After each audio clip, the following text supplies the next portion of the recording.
हे बघ रामदास, देशाच्या प्रगतीचा विषय. तू जर आज तुझी जमीन विकली ना तर उद्या मोठ्या मोठ्या कंपन्या उभ्या राहतील. इथं इन्फ्रास्ट्रक्चर तयार होईल, रोजगार निर्मिती होईल, शेवटी देशाची प्रगतीच होईल ना. का हो? आणि आम्हाला असं वाटतं की देशाच्या प्रगतीमध्ये एक शेतकरी म्हणून तू तुझं योगदान दिलं पाहिजे का हो? हा, बाकी चहा मस्त झाला वहिनी. काय ठरवलंय तू रामदास? नाही, बरोबर आहे तुमचं, देशाच्या प्रगतीचा विषय नाही का.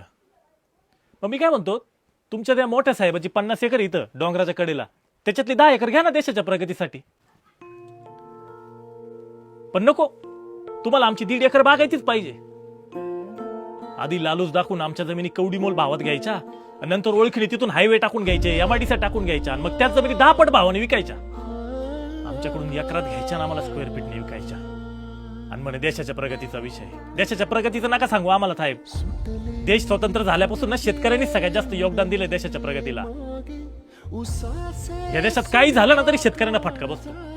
पाऊस कमी पडला शेतकऱ्यांना फटका, जास्त पडला शेतकऱ्यांना फटका, कोरोना आला, मोर्चे निघाले, आंदोलन झाले, युद्ध झालं तरी शेतकऱ्यांनाच फटका. शेतकरी कधीच गरीब नव्हता साहेब. तुम्ही शेतकऱ्याला गरीब केले. आज तुमच्या घरातला गॅस बंद आहे पण आमच्या घरातल्या चुली चालू आहे. कोरोनात मास्क